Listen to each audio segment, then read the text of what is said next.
Hello and welcome once again to No Budget Films. This video will feature a ranking of all 15 ruling dynasties of the Byzantine Empire from my personal worst to personal best. This video will only discuss Byzantine dynasties from the Constantinian in the 4th century to the Palaiologos, which ended in the 15th century together with the fall of Byzantium in 1453. Therefore, we will not go over ancient Roman dynasties as well as that of the Latin Empire that briefly took over Constantinople from 1204 to 1261, the breakaway Byzantine states of Trebizond and Epirus, and Byzantine usurpers and non-dynastic emperors. However, we will still go over the exiled Byzantine dynasty in Nicaea, being the Laskaris Dynasty. Please keep in mind too, that whatever I will say here is based on my own opinions on Byzantine history, so don't be surprised on who my worst and best dynasties are. Now before we begin the video, please don't forget to like, comment and subscribe to my channel, especially if you're into this kind of history, as your support really depends in helping our channel grow. Now let's begin with the ranking of the 15 dynasties.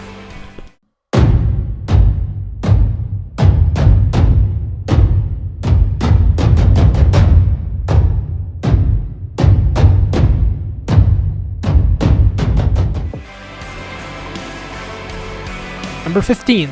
The Nikephorian Dynasty. At the bottom of this list is Byzantium's shortest and possibly most forgotten dynasty, the Nikephorian Dynasty, which ruled for only 11 years, from 802 to 813. This dynasty is perhaps the most obscure in name, especially since Nikephoros was such a common Byzantine name that in fact 3 emperors had the name, and only one with this name was from this dynasty. This was Nikephoros I, the Imperial finance minister who overthrew the Empress Irene, the last of the Isaurian Dynasty in 802, and thus founded his own dynasty named after him, as true enough, he had no last name. Now can you even call his line a dynasty? I mean, this dynasty only had 3 emperors, being Nikephoros I, who ruled for just 9 years, his son Staurakios, who ruled for only 2 damn months, and son-in-law Michael I Rangabe, who ruled for only 2 years. To sum it all, this dynasty was perhaps the unluckiest as its founder Nikephoros I, although being a strong military man and brilliant economist, still failed miserably when launching an attack against Bulgaria to the north, thinking he could defeat them. However, he just met a miserable end, being killed by Bulgarians at the Battle of Pliska, and afterwards beheaded, and turned into the Bulgarian Khan Krum's drinking cup. His son and successor Staurakios survived this battle, although paralyzed, thus succeeding his father as emperor for just 2 months, as he had to abdicate due to his condition. His successor, being his brother-in-law Michael I, could not hold on to power for much longer due to rebellions by powerful generals like Leo the Armenian and the wrath of Krum's Bulgaria. In 813, this short-lived dynasty ended with the abdication of Michael I, whereas Leo V the Armenian, a non-dynastic emperor, took the throne. The reason now why the Nikephorian Dynasty is at the bottom of the list is simply because they ruled too quick and barely achieved anything worth remembering, though I would say they didn't entirely screw up. Number 14. The Angelos Dynasty. Okay, now here's the dynasty everyone says is the worst in all of Byzantine history, and there are a lot of reasons why. Not just for being again a short-lived dynasty with only 3 emperors, although at least they ruled much longer with 19 years in power, unlike the Nikephorians which just had 11. It was under the Angelos Dynasty wherein Byzantium went down the rabbit hole from a major power to being broken to pieces in the blink of an eye. In the 19 years the Angelos Dynasty ruled Byzantium from 1185 to 1204, things just got worse and worse for the Byzantines, wherein corruption in the government became a way of life, territories gradually lost, and rebellions everywhere, including entire nations such as Bulgaria in 1185 breaking free from Byzantine rule never to be returned again. If Byzantium is remembered for negative aspects such as greed, corruption, incompetence, treachery, violence, and debauchery, the Angelos Dynasty defines it all. The Angelos Dynasty true enough had a bloody beginning wherein the young nobleman Isaac Angelos was proclaimed as emperor, resulting in the overthrowing of the previous Komnenos Dynasty and brutal execution of the last Komnenos emperor Andronikos I in 1185. The rule of its founder Isaac II now was a disastrous one, as here the Bulgarians rebelled and broke free, military rebellion sprung out left and right empire-wide. The Third Crusade was launched, therefore troubling Byzantium, and right when Isaac II thought of launching an attack to return Bulgaria to Byzantine rule, he was, as you guessed it, deposed, blinded and imprisoned by his older brother Alexios, now becoming Alexios III Angelos in 1195, whose reign was in fact even worse than his younger brother's. As emperor, Alexios III did not do much, as he just wanted the title of emperor but not the responsibility, that true enough, things for the empire just got worse and worse, until the army of the Fourth Crusade arrived before the walls of Constantinople in 1203, with the deposed Isaac's son, also named Alexios, who diverted the crusade just to oust his uncle and put himself as well as his blind father back in power. The young Alexios IV Angelos thus came to power, wherein his blind father Isaac II was released, and together they ruled as co-emperors, despite the crusaders camped outside the city waiting for Alexios to pay his debts. Just as how the Angeloi came to power in a bloody way back in 1185, it also did not have a nice ending in 1204, wherein Alexios IV, now becoming unpopular for agreeing to pay off the crusaders using the people's money, was imprisoned and therefore executed in prison, whereas his father died of a heart attack shortly after when hearing of his son's death. What followed this was the brief rule of the Emperor Alexios V Doukas, who overthrew the Angeloi father and son, which lasted only for 3 months, as at the end it was Constantinople and its people that suffered in a way because of the greed and incompetence of the Angelos emperors, where the crusaders, now having had enough, attacked, looted, and captured the Byzantine capital, in which they would hold on to for the next 57 years. It is for this reason of leading Byzantium down to a path of destruction why I put the Angelos dynasty all the way at 14th place. Otherwise, they had quite an interesting story, unlike the Nikephorians as mentioned earlier, which I do not really find interesting. Number 13. The Doukas Dynasty. Another disastrous dynasty in Byzantine history known for incompetence, corruption, and treachery. This was the rather short-lived Doukas Dynasty, which ruled from 1059 to 1081, at a time when Byzantium was greatly troubled by enemies outside and inside. Doukas' rule began in 1059 when Constantine X Doukas became emperor, following the abdication of Isaac I Komnenos. However, Constantine X becoming emperor wasn't a good choice, as his reign basically screwed up the empire, as seen when he disbanded most of the eastern army right when the new ambitious enemy being the Seljuk Turks invaded the Byzantine east, all while the Normans were a major threat in the west being Italy, and the Pechenegs in the northern frontier. Constantine X died in 1067, making his wife the Empress Eudokia swear to never marry again, until of course she had no choice, as the empire, which was here in a troubled state, needed a strong man to run it. Therefore, she married the general Romanos Diogenes. As the new emperor, Romanos IV was too fixated on his ego and his desire to bring glory to himself, which made him do the stupid thing of agreeing to meeting the Seljuk Turks of Alp Arslan in battle. And yeah, you know where this went. Romanos IV lost, and so did Byzantium itself to the Seljuks at the Battle of Manzikert in 1071, which was not to mention the same year the Byzantines lost all their holdings in Italy to the Normans. Although Romanos was spared, only to return to Constantinople to find out he had been overthrown and replaced by Constantine X, and Eudokia's son Michael VII Doukas. The next 10 years from 1071 would thus be endless chaos and misery for the Byzantines, whereas Romanos IV, when trying to take back power, was betrayed and blinded, wherein he died from an infection caused by the blinding. The Seljuks, following their victory, free to pillage and conquer Byzantine Asia Minor, and the economy to crumble with the devaluation of the standard currency and inflation, all while corruption reigned in the empire, leading things to go from bad to worse, whereas rebellions kept popping up across the empire left and right. Eventually, the incompetent emperor Michael VII fell out of power in 1078, only to be replaced by the old man Nikephoros III Botaneiatis, who married the deposed emperor's wife, and as emperor he still did nothing to fix the messy situation the empire was in, but made it worse when provoking the Norman Duke of Italy Robert Guiscard to invade the Byzantine Balkans. However, the disastrous years of the Doukas dynasty met a satisfying ending when the young and energetic general Alexios Komnenos seized power from Nikephoros III in 1081, thus establishing the Komnenos dynasty, which eventually stabilized the empire. So, no matter how awful the Doukas dynasty was, it still ended right in time for things to become better again, with Alexios I Komnenos coming to power. Therefore, I wouldn't consider the Doukai as the worst Byzantine dynasty. Number 12. The Valentinian Dynasty. Perhaps another dynasty no one would really remember, except for the names of its emperors. Sometimes the Valentinian Dynasty is not considered to be a Byzantine Imperial dynasty but an ancient Roman one in the 4th century. Although since one of its emperors ruled from Constantinople, I would still consider this a Byzantine dynasty. People too would tend to forget this dynasty as it ruled for quite a short time, from 364 to 392, all while it reigned at one point together with the much longer Theodosian Dynasty beginning 379, while the Valentinian Dynasty too is considered to be together as one with the Theodosian Dynasty, therefore having a total of 78 years in power from 379 to 457. However, if we are only talking about the Valentinian Dynasty, then that is only 2 generations and 4 emperors, being the brothers Valentinian I and Valens, and then Valentinian sons Gratian and Valentinian II. The dynasty was founded in 364 by Valentinian I, who, although shortly after becoming emperor, split the empire in two halves, wherein he would rule the western half, while his brother Valens ruled the eastern half from Constantinople. In the west, Valentinian was a capable military emperor who repelled invasions and kept his half stable, until losing his own life to his own anger in 375 caused by an exploded blood vessel in his brain, while yelling at the enemy Germanic envoys negotiating with him. Valens, meanwhile, was not as capable as his older brother Valentinian. Thus, he ruled basically by paying off everyone to avoid difficulty. However, Valens too met a bloody end in 378 against the Goths at the Battle of Adrianople during the massive Goth invasion and migration crisis, wherein his body was never to be found. This was followed by the rise of Theodosius I as the Eastern Roman Emperor, replacing the late Valens, while in the West, the late Valentinian I's sons Gratian and Valentinian II ruled as co-emperors simultaneously with Theodosius I in the East, until Gratian was killed by the rebel forces of Magnus Maximus in 383. Theodosius and Valentinian II then ruled together, even defeating Maximus in 388. However, following Valentinian II's sudden death in 392, possibly due to suicide, the Valentinian dynasty ended, making Theodosius the sole emperor. Thus, the Theodosians were to rule from here on, due to the shortness of its existence and the much more accomplished Theodosian dynasty eclipsing it.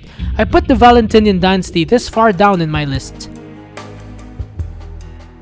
Number 11. The Isaurian Dynasty. Now, this was a tough choice, as many would probably question me for putting a dynasty which featured 3 badass emperors as something in the lower part of my list. But well, as I said in the previous video when ranking the centuries, the 8th century was my worst century in Byzantine history.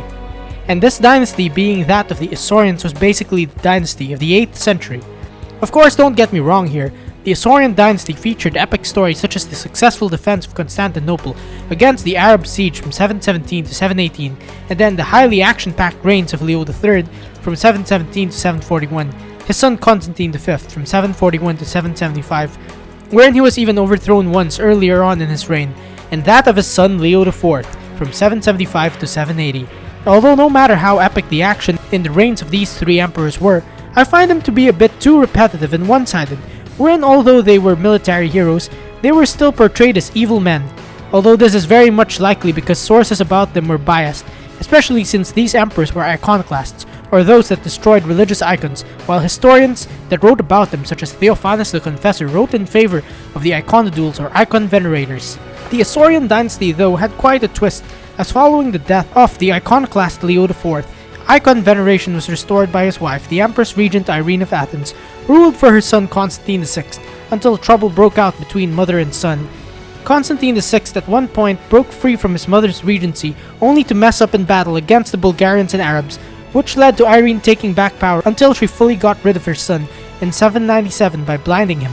Irene, although being the first sole woman ruler of the empire, was still overthrown in 802 by Nikephorus I of the forgettable Nikephorian Dynasty, which I have mentioned earlier. It is really because of how biased the story of the Isaurian Dynasty is told and how one-sided some events were, with not so much grand events happening but rather pointless religious issues, such as the issue of venerating icons or not, why I would rank the Isaurians low on my list. Otherwise, they featured a rather badass set of rulers. Number 10. The Laskaris Dynasty. This was the dynasty that ruled Byzantium during its 57-year exile period as the Empire of Nicaea, while the Latins had taken over Constantinople. Now, I don't entirely dislike the Laskaris dynasty in any way. It's just that I put them quite far in the ranking list, because they never really had the full Byzantine experience of ruling, as they true enough ruled from Nicaea the entire time, and never in their time as a dynasty did they rule from Constantinople. The Laskaris dynasty now had 4 emperors and thus 4 generations, quite rare in Byzantine history. And other than that, all 4 emperors this dynasty had were pretty much decent, if you can say so. The dynasty was founded together with the exiled Byzantine Empire based in Nicaea in 1205 by Theodore I Laskaris, and in his 16-year reign, he transformed the shattered and lost state that had just survived the Crusaders' sack of Constantinople into a stable and thriving empire. Following his death, he was succeeded by his son-in-law John III Vatatzes, who then turned the Empire of Nicaea into a major power that expanded into Europe and surrounded Latin Constantinople, while he too was not only a brave military emperor, but a skilled administrator that led his people into times of prosperity. John III true enough ruled for 32 full years, and although his reign was successful, he still failed to take back Constantinople from the Latins. He was then succeeded by his son Theodore II Laskaris, who, although having a rather successful reign, only ruled for 4 years due to dying of a brain tumor in 1258, while his son, being the last ruler of the dynasty, John IV Laskaris, who came to power at only 7 years old, ruled even quicker for only 3 years. This was because John IV ended up becoming demoted by the usurper Michael Palaiologos, who became his co-emperor, and in 1261, it was Michael's forces that recaptured Constantinople from the Latins. Hence the glory went to Michael, who was later crowned as the restored Byzantine Emperor in Constantinople. This, however, meant that the rightful young Emperor John IV was betrayed, blinded, and imprisoned later in 1261, thus ending the Laskaris Dynasty, and so began the Palaiologos Dynasty, which we will discuss later. Number 9. The Constantinian Dynasty. This was Byzantium's first ruling dynasty, although some may not consider it a Byzantine one but an ancient Roman one, as it more resonates with ancient Rome, while it ruled before the final division of East and West in 395 too. The Constantinian Dynasty sure had a rich yet bloody history, with extremely colorful emperors such as Constantine I the Great, Constantius II, and Julian, as well as other colorful members within the dynasty, all involved in intrigue to the point of murdering each other. However, since this dynasty did not really rule for such a long time, while most of the action in it was more internal than external, I would not really put it as one of my top picks for imperial dynasties in Byzantium, but I still like their story. Now, the Constantinian Dynasty originated as part of the Roman Tetrarchy of the Emperor Diocletian in the late 3rd century, whereas one of the 4 rulers or tetrarchs, being Constantius I Chlorus, established his own dynasty, following his death in 306, after a rule of just a year as the senior emperor. His dynasty was established through his son Emperor Constantine I the Great, who ruled for the next 31 years, although it was only in his last 13 years that he ruled as the sole senior emperor. Constantine the Great, though, added more substance to the Constantinian Dynasty's story, as it was under his reign when so many changes happened, such as the reunifying of the empire, the rise of Christianity as a religion, and the shift of the Roman capital east to Constantinople, hence the foundation of the Byzantine Empire itself. Following Constantine's death in 337, the empire was split among his 3 sons, whereas the middle son Constantius II emerged victorious, with his brothers defeated, and in his reign, the new Christian identity of the empire had been building up more, although at the same time as intrigues and violence. Constantius II, following his death in 361, was succeeded by his cousin Julian, a very unlikely emperor who tried to revert to the old pagan faith, when it was too late as Christianity had already become a dominant force, and with Julian's death in 363 battling the Sassanid Persians after just 2 years in power, ended the old religion's chances to return, and so did it end the Constantinian Dynasty. Number 8. The Heraclian Dynasty. If you're talking about a male-dominated Byzantine imperial dynasty that featured forceful iron-fisted emperors holding together a troubled empire, then this is the Heraclian Dynasty. Truly, I admired the Heraclians for their courage and persistence to keep a troubled and changing Byzantium together against all the odds of the rapid Arab expansion, and prior to that, the Great War against the Sassanid Persians.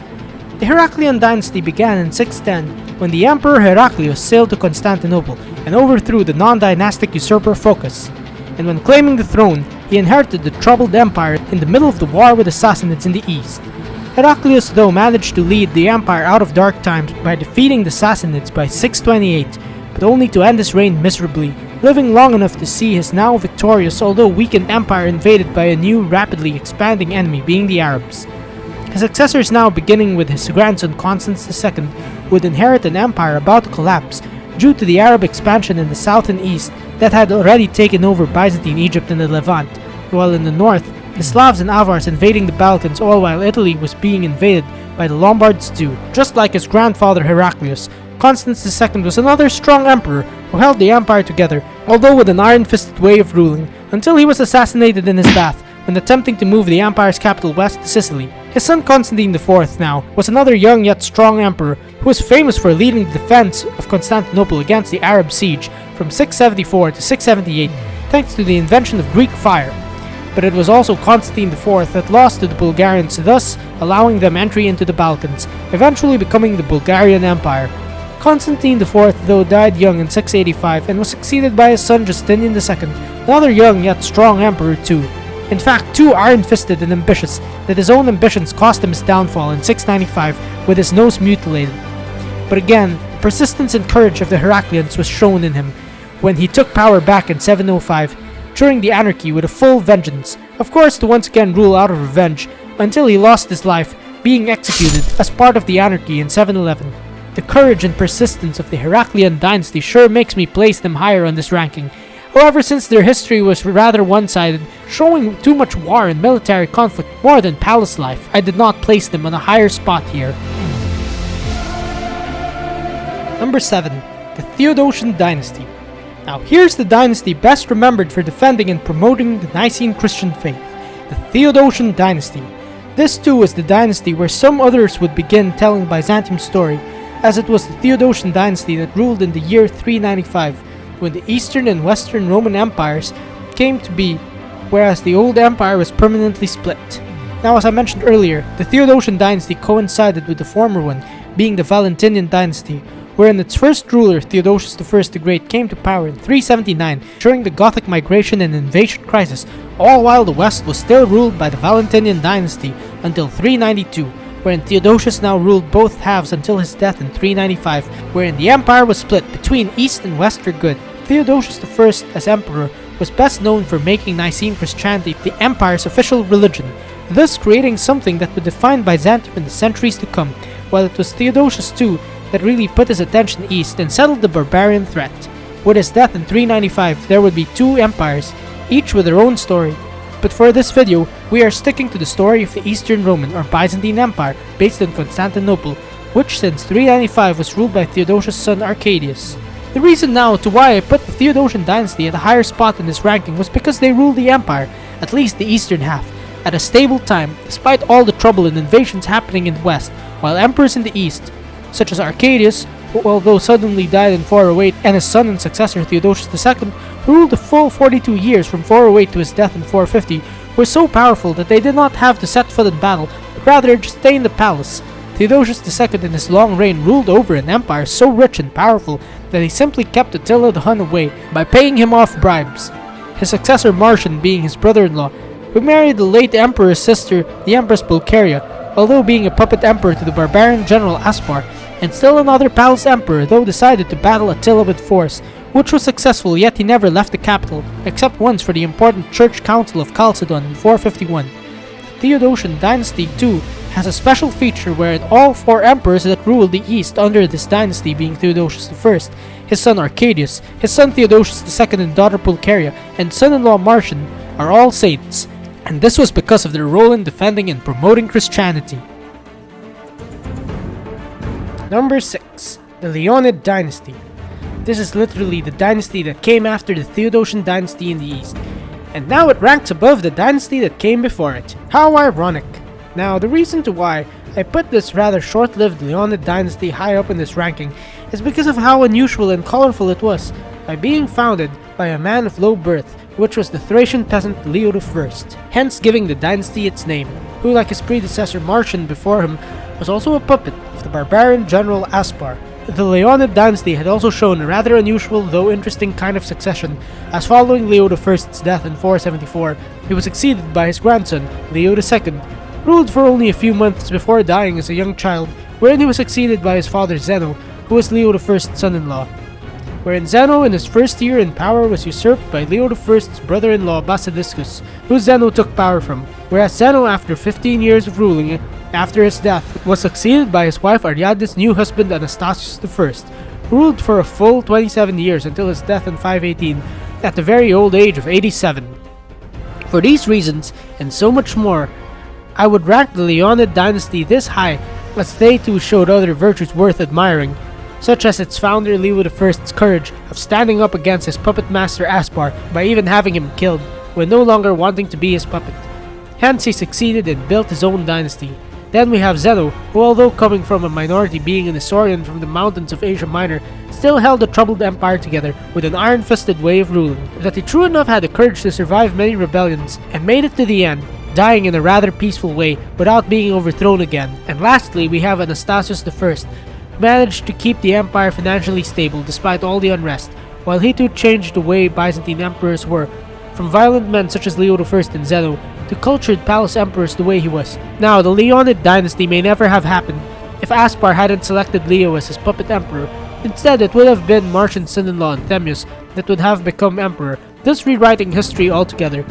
Thus, there are times that we have to thank the barbarians, such as here with Aspar, as without them, then probably we wouldn't have this colorful and unusual dynasty. Number 5. The Justinian Dynasty. Now here comes the dynasty that produced Byzantium's most influential emperor. Another coincidence too, I am once more ranking it above its predecessor, the Leonids, which I also ranked above its predecessor, the Theodosians. Therefore, we have 3 consecutive dynasties ranked above each other. The reason now to why I put the Justinian Dynasty quite high here is because it had seen the glory days of Byzantium as the Eastern Roman Empire, controlling the Mediterranean, while it has also featured strong and colorful rulers. However, people may just remember this dynasty for its most famous emperor, Justinian I the Great. Again, perhaps Byzantium's most influential emperor, who ruled for 38 years from 527 to 565. It was in this reign where his empire was the world's superpower, where almost the entire Mediterranean was under Roman control again, and when some of the finest works of Byzantine art and architecture were created, such as the Hagia Sophia and the Ravenna mosaics, and so were very important works, such as Justinian's Code of Laws, which became the basis for our laws today. Of course, the Justinian dynasty was more than just Justinian I, as it began with his uncle and predecessor Justin I in 518, a man of humble origins, as a peasant succeeding Anastasius of the Leonid Dynasty, and despite being illiterate even as an emperor, he did quite a good job in paving the way for the Golden Age under his nephew Justinian, who succeeded him in 527 following Justin's death. Now, the reason to why I did not put this dynasty higher in this list, despite it having possibly the greatest Byzantine emperor, it was because he, being Justinian I, was basically the only glorious spot in this 5-emperor dynasty, though the others still did a pretty good job, but were not as great as him. For instance, Justinian's nephew and successor Justin II did not live up to his expectations, being his uncle, thus he one day snapped and was no longer fit to rule, therefore passing the throne to the palace guard commander who then became his stepson Tiberius II in 574. Following Justin II's death in 578, Tiberius II succeeded him as the senior emperor, but only ruled for 4 years, dying in 582, and then passing the throne to his son-in-law Maurice. Now Maurice was another capable military emperor that ruled for a full 20 years, though his success cannot be compared to that of Justinian I, while despite all his hard work to keep the empire together, Maurice met his end in a bloody way in 602, wherein he and his family members were executed by the usurper Phocas, who in 610 was overthrown and executed by Heraclius as mentioned earlier. Other than that, the Justinian dynasty had other influential figures behind the throne, such as Justinian's wife Empress Theodora and Justin II's wife Empress Sophia, as well as important generals like Belisarius and Narses, and ministers such as John of Cappadocia and Tribonian during Justinian I's reign. And not to mention, the Justinian dynasty is another one with an unusual yet interesting succession pattern, as here the succession of emperors went from uncle to nephew to stepson to son-in-law, therefore no direct father-to-son line, which for me makes it ever more interesting. Number 4. The Amorian Dynasty. Now many of you may question me with this choice, especially since this was a rather short-lived dynasty. However, no matter how short-lived the Amorian Dynasty was, which only ruled for 47 years from 820 to 867, and only having 3 emperors, it was still one of the greatest, as it was under them when the Byzantine Renaissance began. The Amorian Dynasty though began bloody, wherein Michael the Amorian became Emperor Michael II by assassinating the Emperor Leo V the Armenian, and thus usurping power. Although despite being a low-born usurper, he still had a vision to start a dynasty and make the troubled Byzantine Empire great again. Michael II's reign, although was not as successful due to the massive rebellion of Thomas the Slav against his rule, and following that the loss of Crete to the Arabs and the beginning of the Arab invasion of Byzantine Sicily, while Michael II only ruled for 9 years, dying in 829. His son and successor Theophilos though had a more successful reign, not just militarily, as there he lost a number of times to the Arabs, but in terms of kick-starting the Byzantine cultural renaissance, especially in intellectual things, as Theophilos was a scholar himself who ironically admired the Arabs for their scholarly pursuits, despite having to face them in battle a number of times. Theophilos, however, had a rather short reign, dying in 842, and thus succeeded by his infant son Michael III, who, although a drunk and useless person when grown up, still had the luck of having competent men running the empire for him. Therefore, he ruled over a successful empire. It was in Michael III's reign when this Byzantine cultural renaissance took place, wherein the Orthodox faith, as well as the culture spread beyond the empire, all while the empire grew more stable thanks to the weakening of the Arab Abbasid Caliphate. The Amorian Dynasty, however, like how it started, ended in a bloody manner as well, in 867, wherein Michael III was assassinated by his close friend and protector Basil the Macedonian, who then took power and became Emperor Basil I, founding the Macedonian Dynasty. But wait, there's more! And this was because Basil I's son and successor, Leo VI, could have actually been the illegitimate child of Michael III with his mistress Eudokia, who became Basil's wife. Therefore, if these rumors are true, then the Macedonian Dynasty, being the descendants of Leo VI, would not be the Macedonian Dynasty but the Amorian line continued, which then would make the Amorians the longest dynasty. Now I rank this dynasty as one of my top picks, simply because it presided over Byzantium's cultural renaissance that would thrive under the succeeding Macedonian Dynasty. But since it was kickstarted under the Amorians, I have to give them this kind of credit for that. Number 3. The Komnenos Dynasty. This is perhaps one of the most famous Byzantine Imperial dynasties. No wonder you would see it as my third best. And well, this is not only because of how famous it was, but because it was one of the most successful ones in a number of ways, but also one of the most intriguing. Although many would think that the Komnenos Dynasty began with Alexios I in 1081, it didn't. Rather, it began all the way back in 1057, established by Alexios I's uncle, Isaac I Komnenos, a Byzantine general, who however only ruled for 2 years, and after that abdicated in favor of Constantine X Doukas.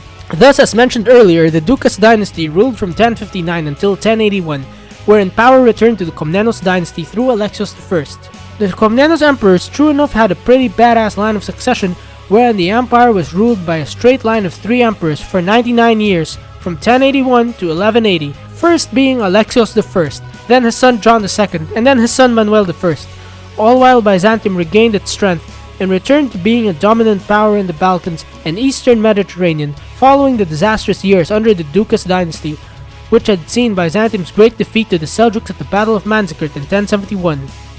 The 3 Komnenos emperors Alexios I, John II, and Manuel I now ruled over a strong empire, but also through interesting times, being in contact with many other powers from the east, such as that of the Seljuk Turks and Islamic powers of the Middle East, and those from the west, such as Hungary, Venice, and the kingdoms of Western Europe.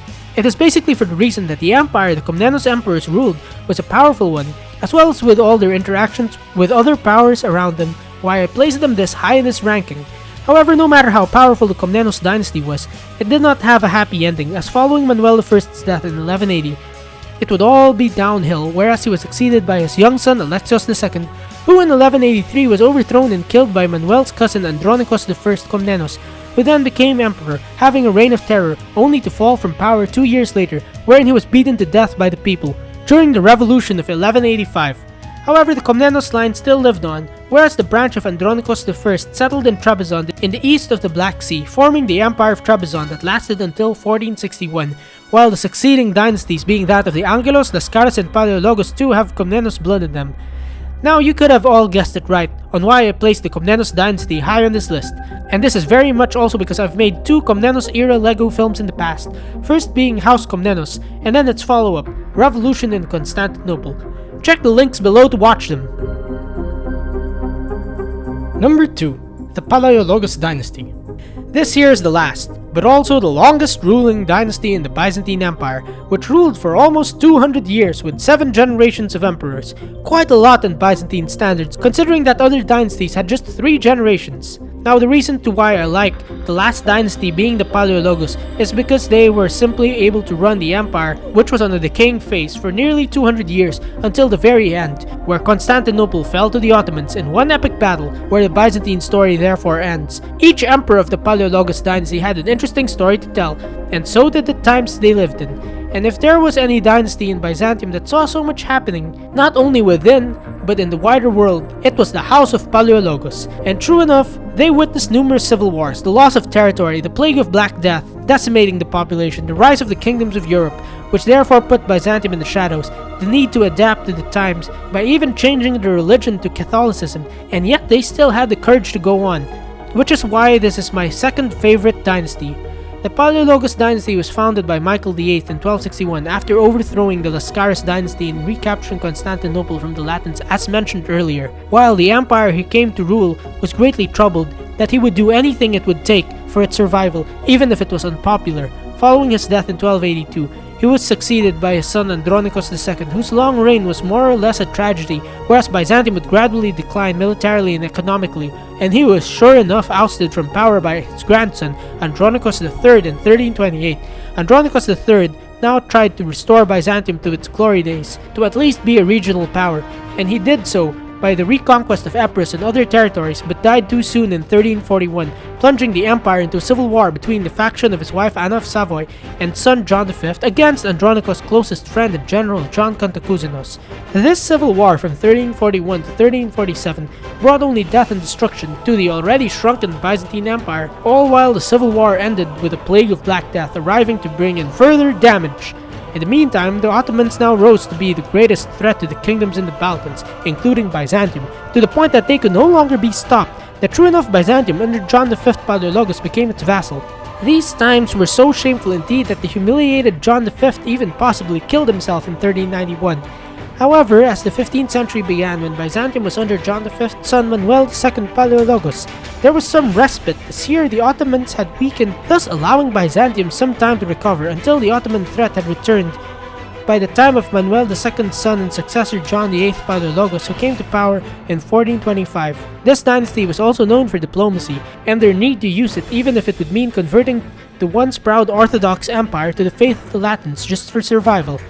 Yet even this did not work out. At least at the end, it all came down to a heroic and not a shameful ending, wherein the last emperor, being John VIII's younger brother Constantine XI Palaiologos, died defending Constantinople against the Ottoman siege of 1453.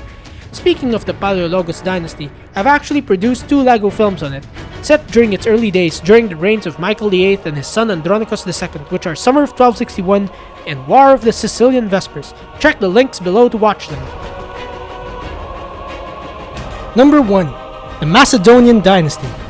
And here it is, my number 1 pick, the Macedonian Dynasty, perhaps the most epic dynasty in Byzantine history.